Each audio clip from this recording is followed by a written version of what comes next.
George has done a magnificent job. Thank you. I'm going to talk to you about my new book, The Sustainable City. And it's an optimistic book because I'm optimistic. I gave a talk about this book yesterday in Columbia College class, and one of the students said, I heard you give this talk before, and you said the human species is ingenious and is not suicidal. Do you have any proof of that? I said, well, we have had a nuclear bomb since World War II, and we haven't dropped it again. That's at least one good sign. But the sustainable city is really about cities in transition, and about the fact that we are in the midst of a great transition in economic life, and it's really centered in our cities all over the world. I grew up in this city. When I grew up in this city, my father ran a bicycle company. They had a factory in Brooklyn. We made bicycles. Columbia has a building called the Studebaker Building, where we used to make cars. At the end of World War II, almost half of the GDP of the city was in clothing manufacturing. Last year, it was less than 2%. The west side of Manhattan used to have docks. We had a freight train going from the docks to the factories on the west side of Manhattan. The docks are gone, the factories are gone. And in 1974, the whole city almost was gone in bankruptcy. The transition from the industrial city to the city of today, the one that you just heard about, NYU, being an economic incubator. So is Fordham, so is Columbia, so is the City University of New York. We have over 1 million college and graduate students in the city of New York. Education is a huge business here. So is healthcare, so is information, so is advertising. But we don't make anything here anymore. We make ideas. We have enormous influence, and we have an economy that is radically different than the one that some of the people in Washington think we still have. It's not 1974. There's not going to be an Arab oil embargo. 80% of the GDP of this country is in the service economy. And it's only going to go up from there.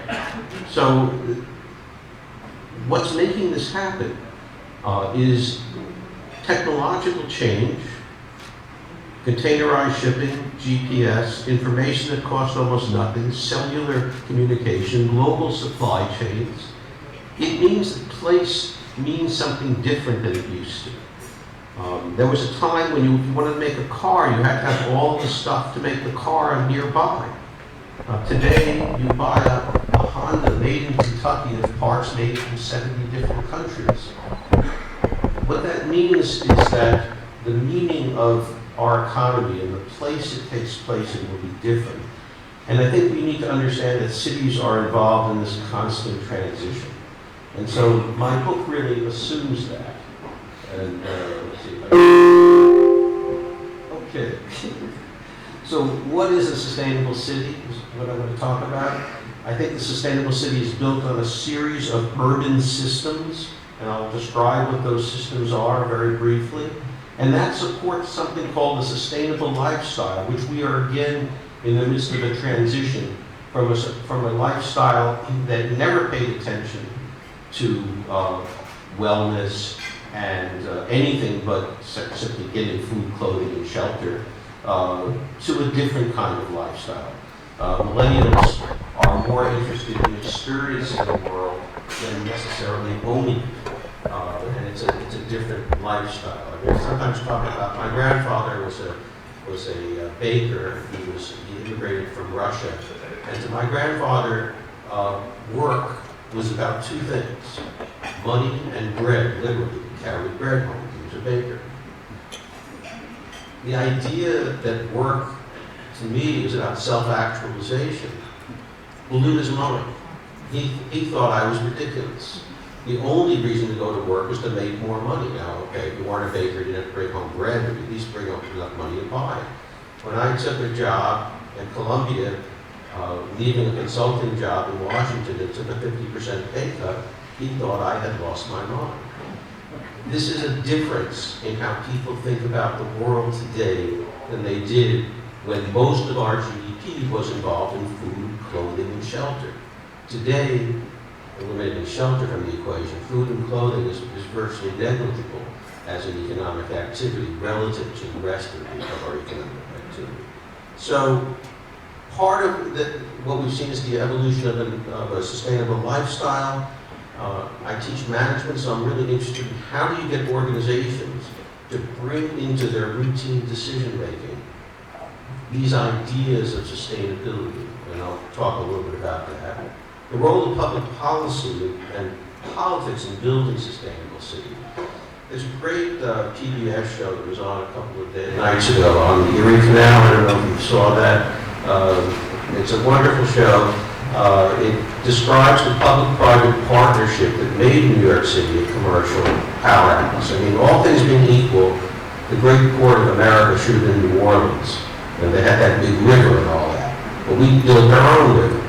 You know, we couldn't get to the Midwest without it, so Dean Clinton built it. But the federal government wouldn't pay for it, even though he tried. So what he did was he put together the first, essentially, municipal bond and borrowed money. And that money was paid back very quickly because the cost of freight shipping from upstate New York to New York City went down by 90% when we started to use barges instead of the old technology. This theme of technological change, building economic development, is really the history of this country, and it's been built on public-private partnerships. You know, the land-grant colleges and agricultural surplus.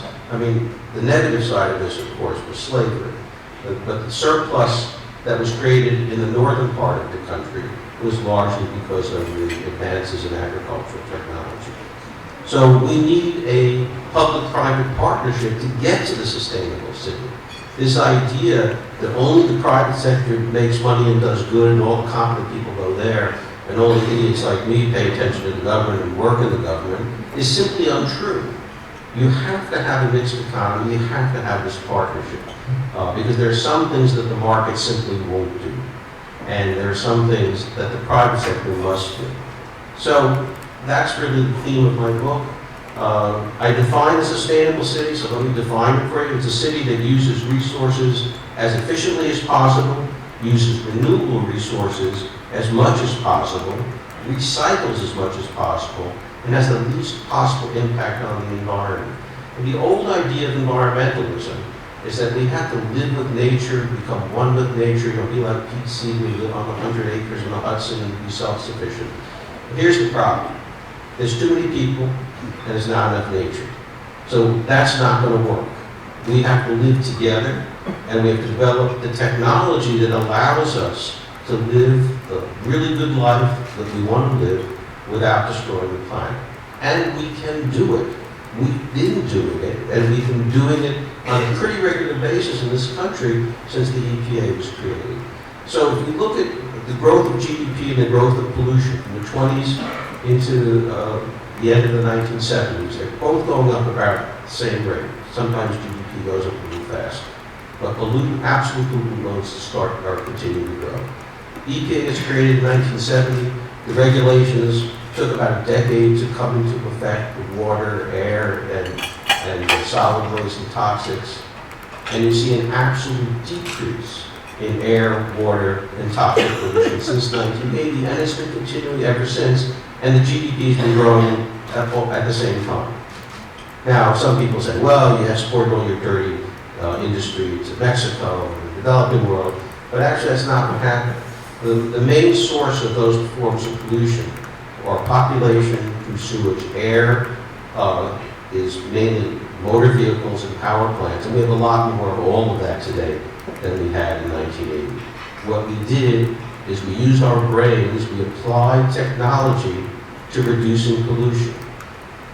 Until 1984, in this city, we dumped raw sewage into the Hudson River. Now, we built the North River Sewage Treatment Plant. Now, of course, there's environmental justice issues related to that. That plant is supposed to be where the boat basin is, and somehow it migrated up to Harlem. Nevertheless, from an environmental standpoint, dumping raw sewage into the Hudson is not a good thing. And there's a reason why Riverside Drive is a quarter mile from the river. You wouldn't want to get too close to that river on a hot summer day when that raw sewage was floating by. Well, today, we now can bicycle along the river. All of the real estate along the west side of Manhattan became much more valuable when we put a few $1 billion into sewage treatment. And that's basically what we've done all over the country, over and over again. And that's part of why the quality of life in American cities is reasonably good for the most part. Again, I'm not glossing over the income distribution issues and the issue of poverty. I think that's still something that has to be addressed through public policy, by the way. So, what's not sustainable in modern cities? Fossil fuels, inefficient use of energy, sometimes the wasting of water and other materials, waste dumped in landfills. We've got to figure out a way to reduce waste and treat all the waste we have. Dumping waste into a landfill is really asking for that waste to eventually escape the landfill. There's no such thing. EPA calls it an impermeable lining. It's the plastic bag they put around the landfill. Now, the more weight you put on top of that, eventually the stuff comes out. So there's no landfills that don't leak. So landfilling is a pollution disaster for the 50 years from now. We're going to be cleaning that up for a long time. We also need to build infrastructure in cities that are resilient to the impact of climate change. Now, I personally believe we're going to make the transition to renewable energy before we have the devastating impacts that my colleagues in the Earth Institute project in all of their models if we continue to use fossil fuels at this rate. And I think we're going to make the transition because renewable energy is already getting cheaper, will eventually become cheaper still. Breakthroughs in battery technology, and all smart kids at NYU working on these technological innovations and entrepreneurship, and then the ones who will be out in East River at Cornell's new school, and the ones in Florida, and the ones in Columbia. They're going to invent that battery that will let the car drive for 1,000 miles on the charge. They're going to invent that solar cell that will be on my window instead of my roof. And eventually, we're going to solve that problem. Because fossil fuels are, they've gotten us where we've gotten today. Without them, there'd be no lights, there'd be no microphone, we'd be in deep trouble. But it's a fuel whose time has come. Sometime in the next couple of decades, you're going to see that transition really pick up steam as the technology develops. The technology's not here yet, but we're going to get it. We've seen the impact of rapid technological change in so many parts of our economic life. And I mentioned shipping and GPS and computers, even the internal combustion engine, which will pass, displaced the car. In 1906, one of our biggest problems in this city was horse manure, and we were knee deep in it. And we didn't tax the horse. We made a form of transportation, the subway and the automobile, that was more convenient, better, and in many respects cheaper than what it replaced, and people gravitated to that. That's what's going to happen with renewable energy. Don't tell the Koch brothers. Okay, so why cities? Well, it's going to happen in cities because we know in this century, for the first time, a majority of the people in the world live in cities. We also know that by the middle of this century, it's going to be 75%. Now, why is this happening? It's largely happening for economic reasons. Most people live in the countryside working in farms. Farming has now become automated. And of course, a lot of these folks move to cities hoping to get factory jobs. Those are largely becoming automated. And so the role of education, the role that we have, the responsibility we have to make sure that people can be trained for the jobs of the 21st century is central to the development of the sustainable city. Because the jobs are going to be in cities, but they're not going to be manual labor. There's less and less manual labor used. I like to talk about how we're now in the brain-based economy. At the beginning of the 20th century, we were in a muscle-based economy. In 1900, 40% of the people in America worked in agriculture. Last year, it was 1.2%. So think about those economic changes and what it means for the cities of the world. And I think we have an idea of the challenges that are in front of us. So to build a sustainable city, we need organizational capacity, we need technology, and we need to make this transition by improving our old systems: energy, transportation, water, waste management, sewage, food, and open space. All of these systems, which will make it possible for us to live in cities and live well together, need to be improved, and we are starting to do that. So I have to say that if you think about the increase of water technology, of waste management, of air pollution control, and even mass transportation, with the exception of our subway here in New York, many of those systems are improving and will continue to improve through our lifetime. So I talk in my book about sustainable urban systems. Let's see if I can get that. Okay. For energy, water, solid waste, sewage, food. Let me pause on food for a moment. You know, my students all think we should have locally sourced food, and we should live off of what we can get in the green markets. If we were depending on locally sourced food in New York City, we'd all starve to death. We get about 5% of our food from locally sourced food. We can't grow any more within 200 miles of the city. There's not enough space for it. So we're part of a world food economy. And one of the problems with that part of the economy is one of the most poorly regulated parts of the economy for environmental protection. The agriculture lobby in this country is ferocious, and they've managed to convince people that the average farm is a family with a couple of cows and plant a little corn, and that's the farm. Well, farms are factories. They're huge. They're industrial, and they pollute because of the pesticides and the fertilizer that they over-apply to their crops for a variety of reasons, all of which has to be controlled, and all of which can be controlled. Food is one of those systems, though, that people in cities, it's largely invisible to them. They don't really see it, and they can't. It's harder for us in a political sense to control it. The rest of this is a little bit simpler. I'm going to try to move past a few of these things. And I talk about water, I talk about solid waste, I talk about sewage treatment, I talk about food. Let me stop on open space and parks. If you're a New Yorker, you love parks because if you grow up here, parks are your backyard. My daughters grew up in an apartment, and if I wanted to experience outdoors, we went out to a park. So parks are really critical, and as we make for more dense settlements, parks will become even more important.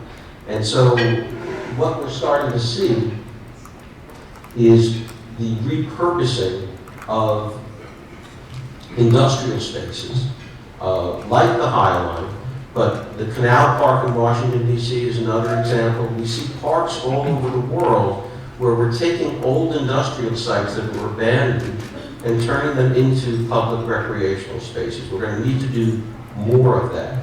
We need to understand that a critical part of urban living will be two things. One, parks in the city for people to get outside, have both psychological access and real access, but also to make sure that people living in cities have nature experiences. Because we have to continue to build the value, the environmental ethos of preserving the planet. And the reason for that is we need the planet for our own survival, but the other reason we need it is that in the end, I keep talking about how technology can solve this problem and that problem. It can. So if you look at, if you see the movie Star Wars, the whole planet is a city, a world city. There's no nature. Anybody remember the cartoon show, The Jetsons? They're all flying above the planet.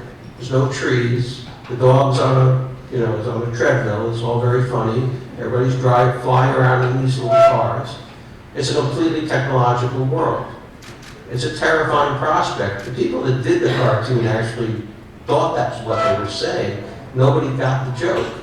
Everybody thought, oh, this is great. This is the future. We're going to have flying cars and dogs on treadmills. So we have to build an appreciation of the planet into our value system so people living in these, when 75% of the planet lives in cities, we're going to have to program into our education systems ways to get them outside the city. and to get them to have nature experiences. And that's going to be a very important part of building an environmental ethos while we build a sustainable city. So I'm going to go past these systems and talk about the sustainable lifestyle. So this is the question of, what do people do? Why do people live in cities? Why are we all here? Why aren't we phoning this in? There's some part of communication that requires us to be together, to be in a single place. There's something almost biological about it. I don't quite fully understand it, but I know that when I'm doing business, if I'm on a board, when I used to work in the government, we would all do all of our work electronically, and then we'd have to show up for a day or a few hours. Sometimes it was even 2 hours in an airport conference room, and then got back into our planes and went back to our offices. But those few hours in proximity to each other were critical for getting things done. There's something about breaking bread together. There's something about being in the same place together that is very important to work. It's also very important socially. People actually like hanging out together. And in cities, to do that, you need a transportation system that moves people from place to place. You need exciting, interesting things to do, whether it's museums or parks or movies or bars or concerts. All of that is why people live in cities. And increasingly, what we're seeing in cities is people spending more and more of their time exchanging ideas and exchanging information. A lot of it's electronic. I mean, you know, when my kids were growing up, everything was, they talked to me about a hierarchy of communication. At the bottom was texting, then there's email, then there's the rare telephone call, which they would never do, then there's actual human interaction. But in fact, it was all geared toward human interaction. They would meet each other, people do meet each other, and you see this all over the place. You see people talking to themselves walking down the street, right? You know, they're on their phone and they're hooked up, and you know, 20 years ago we probably would have thought they were crazy, and now we just look for the headphone, right? Or whatever it is that they're communicating with. There's far more communication than there's ever been before. There are almost as many cell phones on the planet as there are people. And people in the developing world that aren't even on the grid, have smartphones. And they go with solar, you know, we've done these, and this is one of the things Jeff Saxon did in the Millennium Villages projects. They have solar charging stations in some of these villages, which are incredibly popular. And people would put a significant portion of their income into these phones, in part because they wanted to stay in touch with the people that they knew and their family members and friends.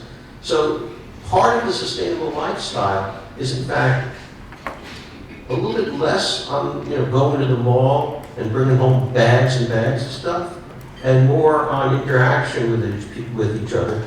Also a greater emphasis on physical fitness and wellness. People are paying a lot of attention to what they're eating and what their kids are eating, and they're paying attention to their own health and the health of their family in a way that they didn't 30 or 40 or 50 years ago. That's a huge industry. Gym membership is one of the fastest growing industries in America, as people are paying more attention to their exercise. The other thing that we're seeing with millennials is the sharing economy, which was made possible by this stuff. Okay, you can't have an Uber, an Airbnb, or any of those other kinds of companies without the smartphone. I did a panel up at Columbia a few months ago on the sharing economy. I had a couple of other interesting companies. One company called Tenter, which is it's Airbnb for camping. So if you have a small studio apartment in Manhattan, you can't store your camping equipment if you want to go camping.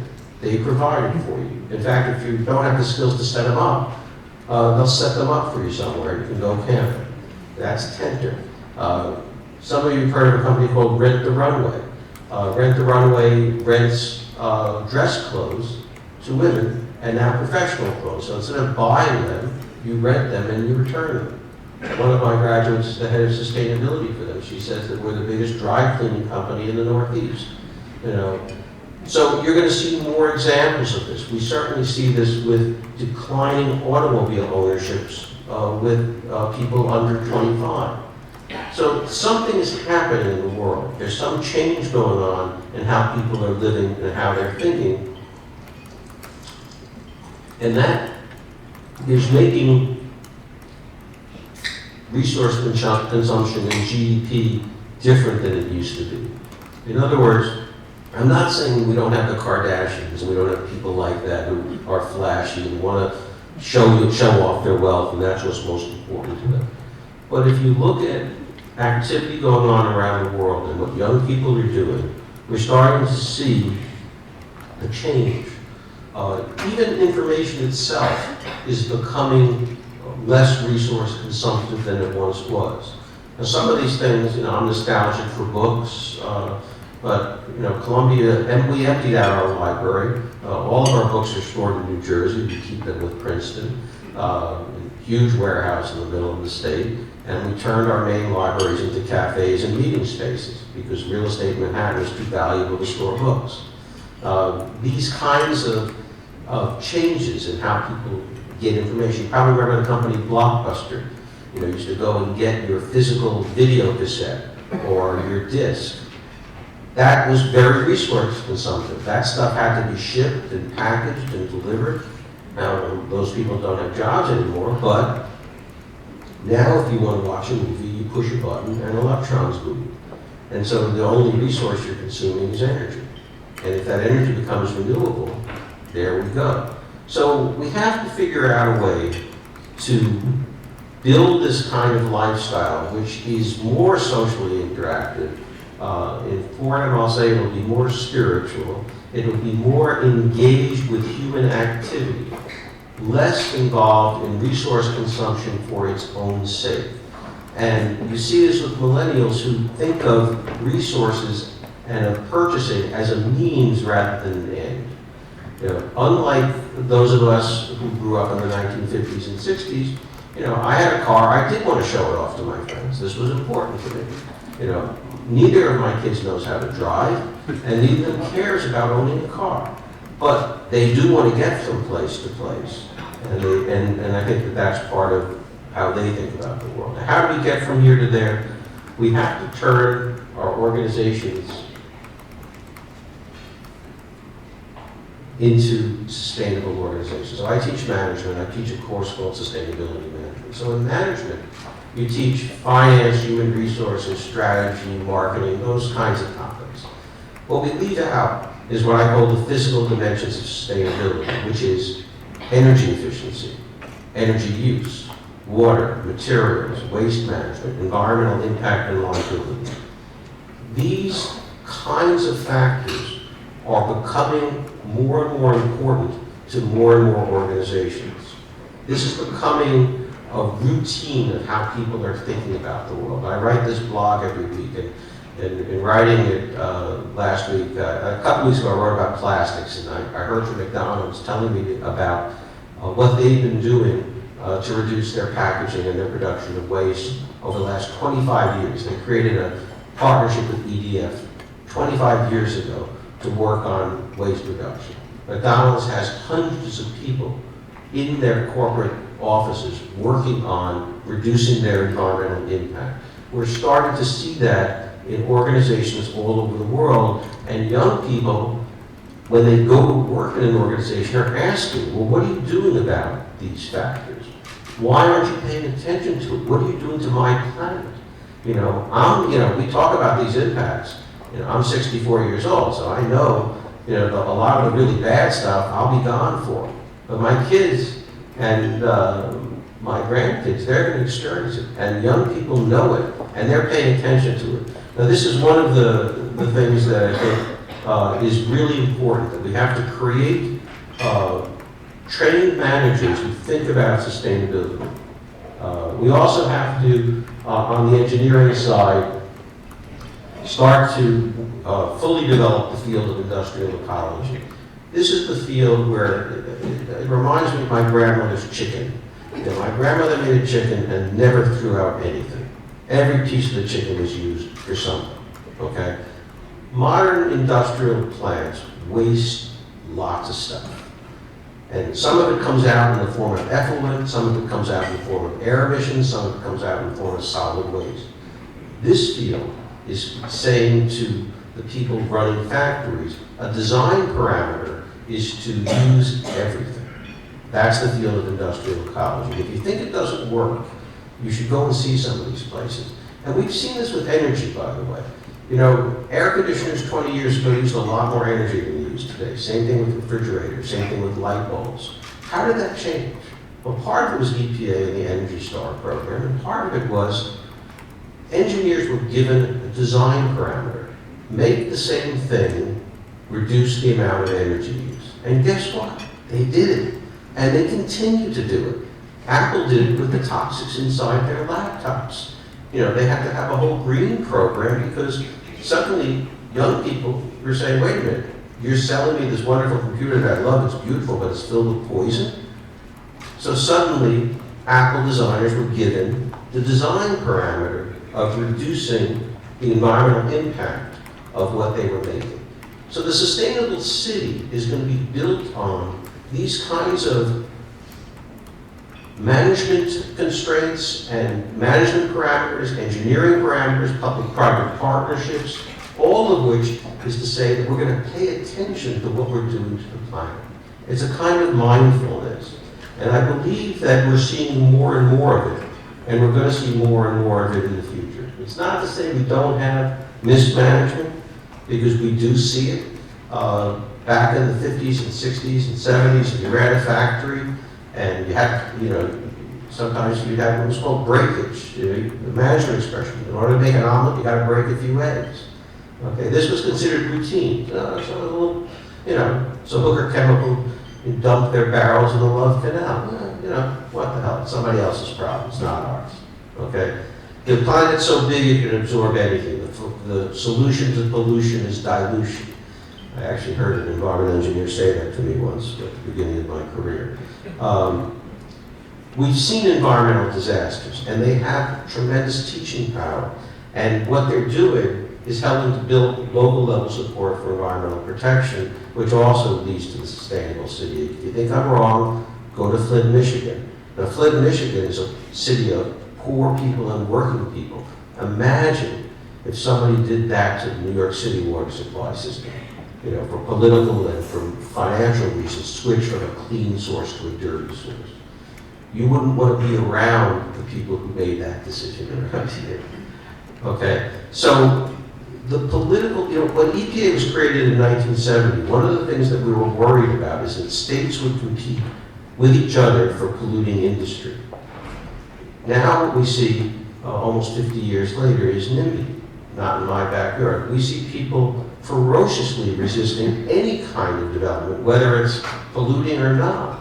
And part of that has to do with, some of it's a negative reaction, some of it's not good, but a lot of it is, I want to protect the health and welfare of my children and myself and my family and my friends, and that's now becoming hardwired into our culture, I think in ways that is not always fully understood. So, I do think we need public policy to do this. I made that point before.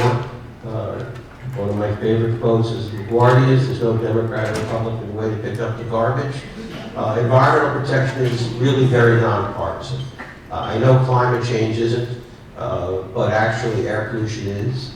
And if you look at polling, younger people are far more protective of the environment than older people. And that just means that the demographic change is going to continue. So what's the future of the sustainable city?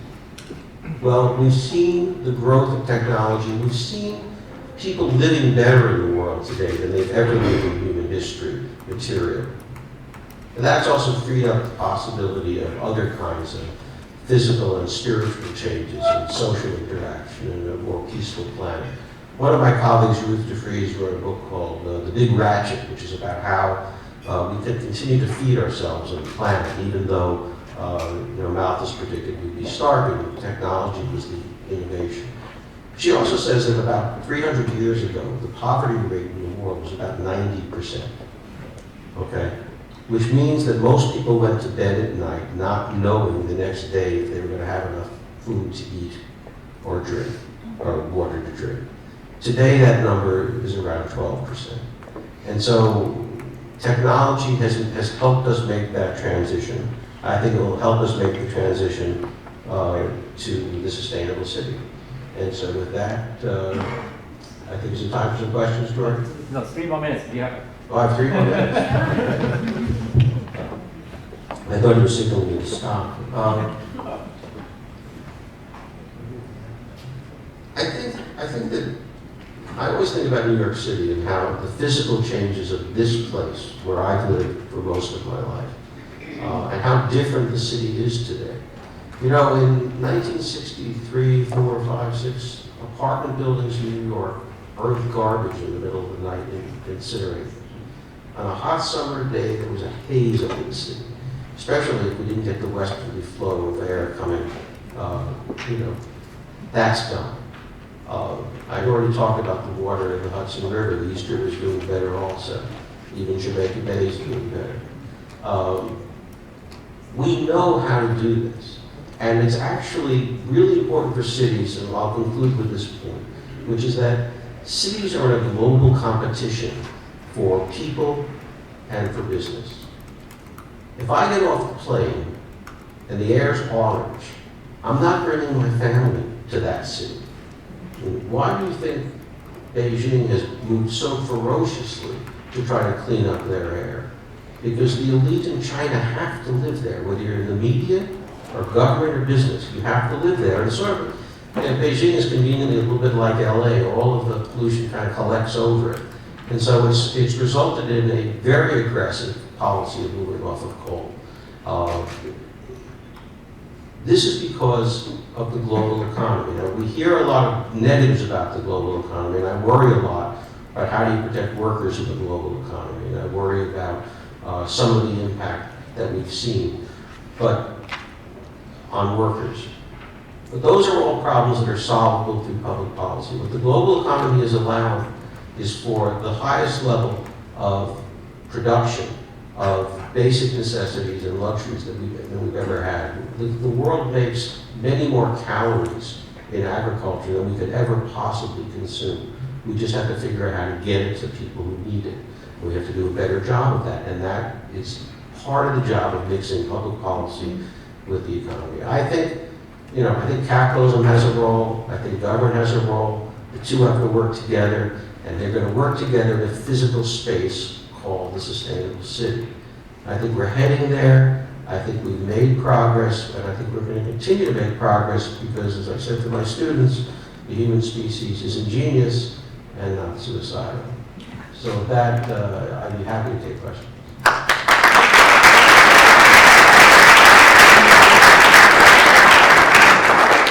Okay, please raise your hand, and then Ryan will give you a microphone. Okay, please, come on. Okay, or you can use that one.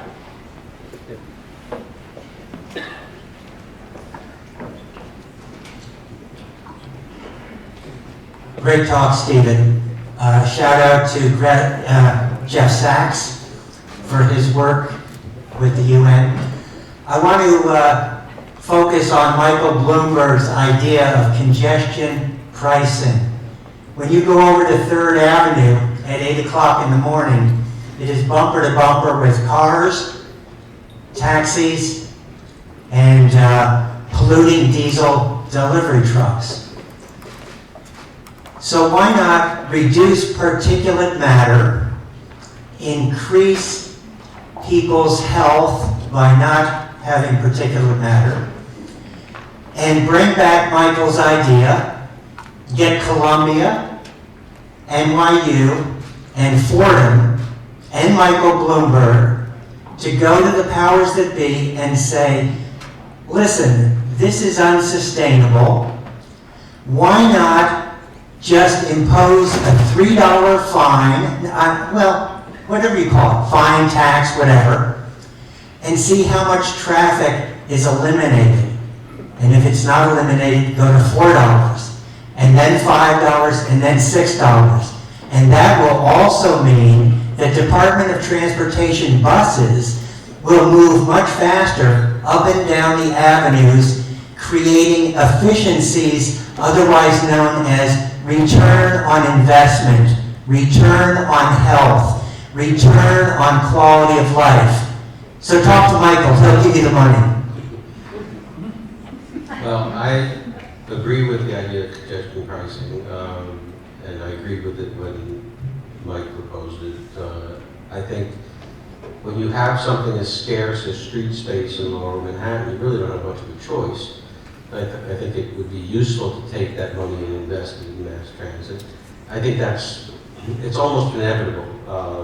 The population of the city has grown by 500,000 in the last 10 years, and it's going to grow to over 9 million by 2030. And, you just can't put that many more people into the same place without figuring out some ways to make the system more efficient. I do believe that, there are design problems in the city with freight. I mean, we move most of our freight by truck. Hopefully someday those trucks will be powered by electric vehicles, but we do have congestion and we have problems moving around the city. So I agree that would make enormous sense. The politics of it is difficult. When I heard about it, I proposed that we give everybody in the outer boroughs 5 free trips to New York and to Manhattan. I call it take Graham out of the hospital, subsidies. Most people where I grew up in Flatlands, Brooklyn, nobody even back then that I knew commuted by car into Manhattan. On weekends you would drive into the city. You would never do that during the weekend. And most people don't. So it's a really interesting political issue. Yeah, I think congestion pricing makes sense. Other questions or comments? Anybody?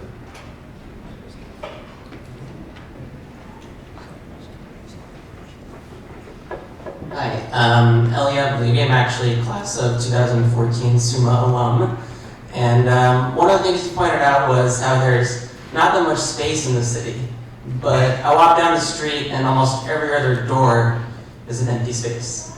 You mean vacant commercial space? Yeah, so is there a way we could convert that into maybe indoor parks or urban agriculture farms? I mean, there's things we could do there that I feel like the city should be doing. It's an interesting thing. I mean, the economics of commercial space, you know anything about real estate in New York, the bottom floor, in a sense, subsidizes the rest of the building.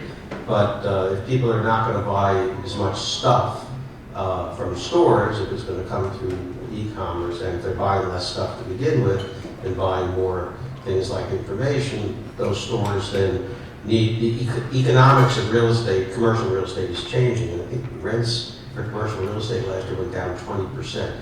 So I think that's going to open up in the marketplace new kinds of activities that weren't possible before. By Columbia, we now have a coffee shop that has board games, and it's apparently doing pretty well. I think we're going to see more of these kinds of businesses growing up, and some of it could obviously be public spaces as well. Sure. SUMA, by the way, is for sustainability management. That's one of our master's programs. Yeah. Thank you very much. Up until 2001, the United Nations General Assembly has taken road safety as on their agenda. And in 2015, the road safety was included in the Sustainable Development Goals until 2030. So this is something which has to be taken seriously by sustainable cities when we define it. Because it includes human lives, human injury, as well as a human disability. So I'm just wondering to what extent we deal with this issue in defining and planning as well as implementing principles and guidelines for sustainable cities. Thank you. I mean, I think we can talk about it in several different ways. I mean, if you think about Bill de Blasio's Vision Zero for traffic safety and the redesigning of our streetscape so that people can get across the street. The red lights stay, but you can walk before the cars turn, those kinds of things. But the other issue that's more important is actually terrorism. I mean, all of the optimism that I've given you today disappears when a dirty bomb goes off in Times Square. And so the technology of destruction is one of the things I didn't talk about today, which is advancing rapidly. So is the technology of observation and of detection. And so but at the same time, while we're going to make what I hope will be a safer, sustainable city, we're going to lose privacy in the course of that. We already have. I mean, it's not just Facebook taking all of your data and selling it for political purposes. We live in an observed world between the satellites and the TV cameras and the fact that everybody with a phone is a videographer. The idea that you can do something that people don't see has become less and less present. But that's part of the price of safety and the price of having a planet which will end up with about 9 billion people. So yes, I think it's very important in designing and thinking about these cities. Absolutely. I'm Jim Stoner from Fordham University, and about a decade ago, my students in my sustainability course explored the congestion pricing issue, and we got shot down by Silver. Sheldon Silver, that's his name. Yeah. And I want to follow the first suggestion. We're not a legislative body, but I propose that we request the leadership of Fordham, and NYU, and Columbia to work with ex-Mayor Bloomberg to bring congestion pricing to New York City. If you favor this suggestion, would you please stand up? Let's see if we have unanimity on this one. So let me suggest we add a couple of schools from Brooklyn and Queens if you want to do that. And we had a couple of schools in Brooklyn and Queens. Anybody oppose this sitting down? I see a few not standing. But we have a majority, right? Let's put that in the New York Times. I'm definitely agree with that. Is there anything else I can address? Yeah. I thought I was going to ask about energy, but given the talk about pricing, can you say a few words about alternate side parking, which has always struck me as an insane waste of time. Now, I was working in the city when they actually were starting to measure how clean streets were and how often they needed to be cleaned, et cetera, et cetera. But in the wintertime, there are an awful lot of people sitting in their cars, running the engines for an hour and a half. And I've never added it up, had any of my students add it up, but it's got to be not insane, at least easily modified. Having given a lot of thought to alternate side of the street parking, I will say that owning a car in New York City is a challenge. If you go to a university in most parts of America, most of the land is under parking lots. Not true in schools in New York, because we have mass transit and we don't provide parking for our students. In fact, we barely provide any parking for the faculty that even if they have to commute. So, I think I understand the need for street sweeping, and I'm not quite sure what the answer to that is, and maybe at some point they can develop a street sweeper that works around the cars better. But I do see that dance with everybody in the car and everybody driving. It seems a little silly, but I'm not sure that I can't think of a real answer to that. It seems like one of those dilemmas of New York City life. I'm not quite sure what you can do about it. One more question? Last one. Okay? Two very brief questions, Professor Cohen. One, we heard rumors 10 years ago in 2008 that Bloomberg was pioneering alternate energy sources, including underwater turbine in East River and things like that. Second question, New York is a leader in some ways in sustainable cities. What happened in the financial center with Solaire and the green buildings, maybe you can comment on ways that New York City is not suicidal and has been a leader in this area. Well, I mean, it's interesting. After Hurricane Sandy, we talked to developers in New York.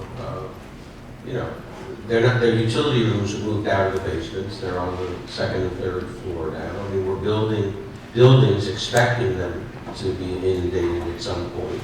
I think that that's just, good sense based on the fact that we're in a climate challenged world and we have 600 miles of coastline. And so we will get flooded again.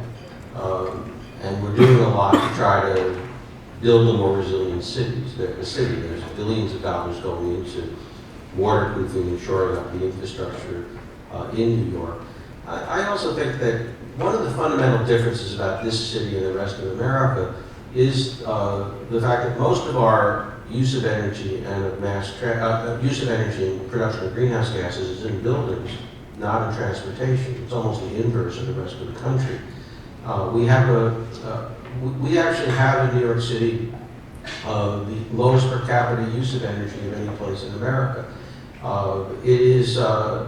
And go to 150 West 62nd, the building just west of the building we were in this morning. That's the law school. The breakout sessions are in 309, 407, and 408. And then just to complicate things, there's one breakout session that's in Lowenstein, which is this building. So just stay here if you're interested in that one. And that's on the lower level here in room 524. So we'll start those at 2. Thank you so much.